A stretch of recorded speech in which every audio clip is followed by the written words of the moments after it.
Hi friends, വീഡിയോയിലേക്ക് സ്വാഗതം. ക്ഷേത്രപ്രവേശന വിളംബരവുമായി ബന്ധപ്പെട്ട കുറച്ച് ചോദ്യങ്ങളാണ് ഇതിൽ ഉൾപ്പെടുത്തിയിരിക്കുന്നത് കേട്ടോ.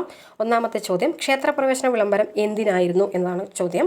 തിരുവിതാംകൂറിലെ അവർണരായ ഹിന്ദുക്കൾക്ക് ക്ഷേത്രങ്ങളിലേക്കുള്ള പ്രവേശനത്തിന് കാരണമായ വിളംബരം അല്ലേ.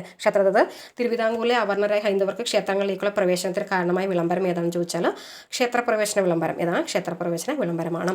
ക്ഷേത്രപ്രവേശന വിളംബരം പുറപ്പെടുവിച്ചത് ആര് എന്ന് ചോദിക്കുന്നുണ്ട്. ശ്രീ ചിത്തിര തിരുനാൾ മഹാരാജാവ്. ആരാണ്?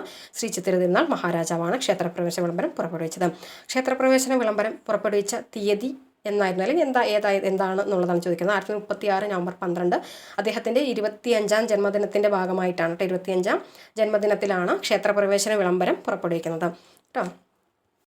ക്ഷേത്രപ്രവേശന വിളംബരം ശുപാർശ ചെയ്തത് ആര് എന്ന് ചോദിച്ചു. ശുപാർശ ചെയ്തത് സർ CP രാമസ്വാമി അയ്യരാണ്. അതായത് ക്ഷേത്രപ്രവേശന വിളംബരം പുറപ്പെടുവിക്കാൻ ശ്രീ ചിത്തിര തിരുനാളിനെ പ്രേരിപ്പിച്ചത് ആരാണെന്ന് ചോദിക്കാം. അതും സർ CP രാമസ്വാമി അയ്യരാണ് കേട്ടോ.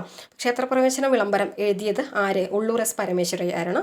ഉള്ളൂർ S പരമേശ്വരയ്യരാണ്. ക്ഷേത്രപ്രവേശന വിളംബരത്തെ എങ്ങനെ വിശേഷിപ്പിക്കുന്നു? അപ്പോൾ ക്ഷേത്രപ്രവേശന വിളംബരത്തെ എങ്ങനെ വിശേഷിപ്പിക്കുന്നു എന്ന് ചോദിച്ചാൽ ആധുനിക മാഗ്നാക്കാട്ട എന്നറിയപ്പെടുന്നു, അല്ലെങ്കിൽ ആധുനിക തിരുവിതാംകൂറിൻ്റെ മാഗ്നാക്കാട്ട എന്നാണ് ബുക്കുകളിലൊക്കെ കേട്ടോ.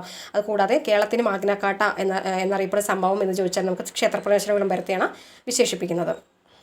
ക്ഷേത്രപ്രവേശന വിളംബരത്തെ ഗാന്ധിജി എങ്ങനെ വിശേഷിപ്പിച്ചു എന്ന് ചോദിച്ചാൽ ആധുനിക കാലത്തെ മഹാത്ഭുതം, ജനങ്ങളുടെ ആധ്യാത്മിക വിമോചനത്തിൻ്റെ ആധികാരിക രേഖ എന്നിങ്ങനെയാണ് അദ്ദേഹം വിശേഷിപ്പിച്ചത്. കൂടാതെ ഗാന്ധിജി തൻ്റെ അവസാന കേരള സന്ദർശനത്തെ ഒരു തീർത്ഥാടനം എന്ന് വിശേഷിപ്പിച്ചത് ക്ഷേത്രപ്രവേശന വിളംബരത്തിൻ്റെ പശ്ചാത്തലത്തിലാണ് കേട്ടോ.